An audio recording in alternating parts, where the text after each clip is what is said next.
Okay, this week's tutorial is going to be on sharpening, and to do this tutorial you will need to have shot your portraits in the strobe labs, and we're going to talk a little bit about sharpening an image. First of all, here's a portrait, and it needs a little bit of sharpening because if we look real close,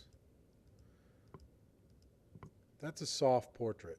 The soft means that it's a little bit out of focus. Now the thing is, we can never really put focus back in this.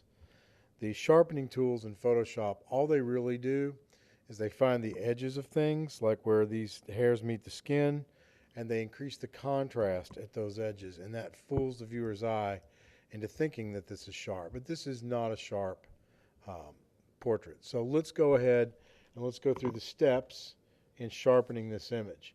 And the first step in the tutorial that it has you to do is it has you convert this to a smart object. And here's how that works. If I go up under filter and I say convert for smart filters, this layer, you'll see a little icon change right there.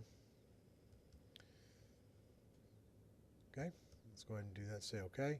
And the icon changed. Now what happens now is because this is a smart layer, anything I do to it, any filter that I add to it, I can go back and I can change the value of that filter later. Okay, if I hadn't done that, you do the filter and it's a one-shot deal. With the numbers that you put in the filter, you're stuck with them. But if it's a smart object, you get the filter will line up right here, and you'll see that happen in just a second.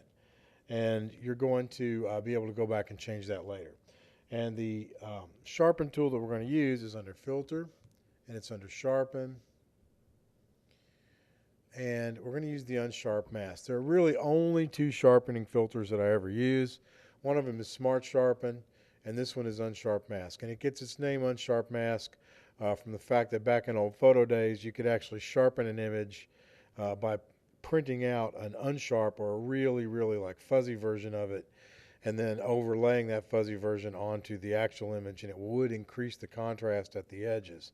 And it's the name's kind of stuck. So we'll go ahead and do unsharp mask. And you've got these values. And the amount here, this is the amount of sharpening that's going to be applied. Okay, and the more sharpening that you apply, the more you'll get something called a sharpening halo, which is these nasty white lines and this kind of cartoony look around the edges of things.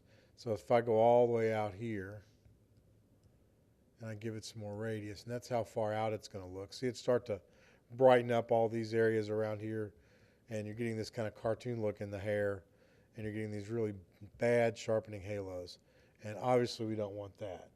So for this, we're going to keep it somewhere between 50 and 150.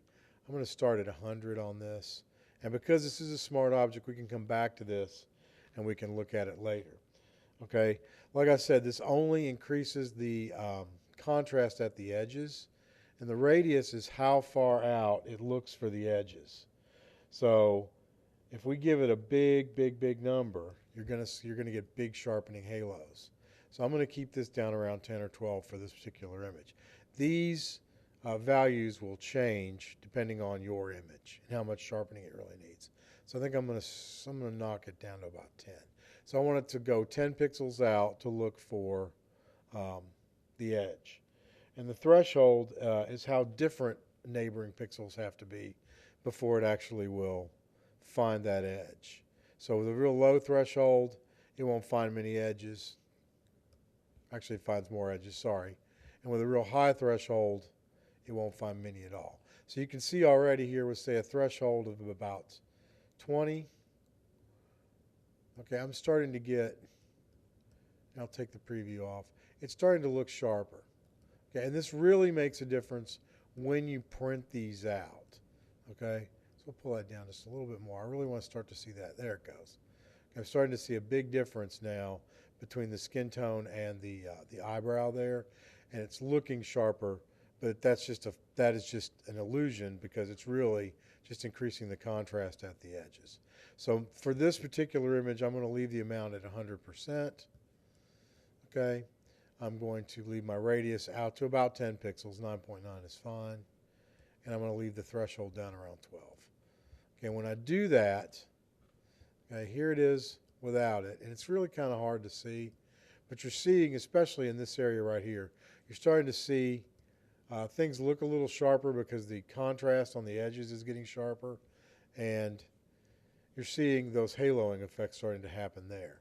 Because this is a smart filter or smart layer, and we're using smart filters, I can turn it off and look at it without that effect. I can double click right here and it go back to those numbers. Okay.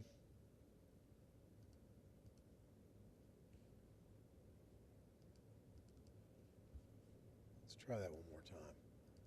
There we go. I can double click right here and I can go back to those numbers and I can even change them if I don't like what I've got. Also with the smart filter, you get a layer mask. And if you guys remember from your test, remember from what we've done this last couple weeks, any black marks on a layer mask, okay, will hide that layer. In this case, they will hide the sharpening effect. So if I don't want, for example, that sharpening effect over here, I just dial in some black. I get a big black brush. I make sure that my layer mask is active for editing, has little brackets around it. I go ahead and get this black brush. I'm going to use a soft edge brush. And when I do this, notice that the sharpening effect is going away. I'm going to go ahead and make sure that my opacity is 100%.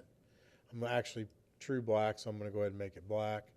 And the sharpening effect is not hitting these areas here because I'm seeing some over sharpening down here with the dandelion. So I don't want the sharpening here. So anywhere I put black on this layer mask, there's not going to be sharpening. And I don't really care. I really want the sharpness right here because this is, as far as I'm concerned, you know, this eye here that's right in the sweet spot for rule of thirds, this is really what the picture's all about. The eye and her lips as she like blows on the dandelion. So I want this to be the sharpest, so I'm going to mask the sharpening here in these areas. And notice the black marks on the layer mask are keeping that sharpening effect from happening to the hair back here. I don't want it back here. I don't want sharpening right here. But I do want it here.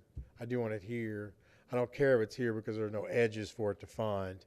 And I didn't want it here. But I've got it here. I don't really care for it right here. So I'm using my mask to tell the program where to sharpen and where not to sharpen. So the black areas are where it's not sharpening. The white areas are where it is sharpening. And if I decide I don't like something because it is a mask, I can just go back and paint white over it and it comes back. Okay, so now I've got the sharpening effect applied to her eye. It's still applied through here. It's not applied over here. Okay, and this is what I expect to see done to your portraits that you shoot in the strobe lab. I'm going to go ahead and sharpen up around the eyes. You don't need to sharpen the background. You can paint out the background in the layer mask, but we do want to have the eyes nice and sharp and the facial features nice and sharp. Okay, so that's this week's tutorial. It's pretty easy stuff.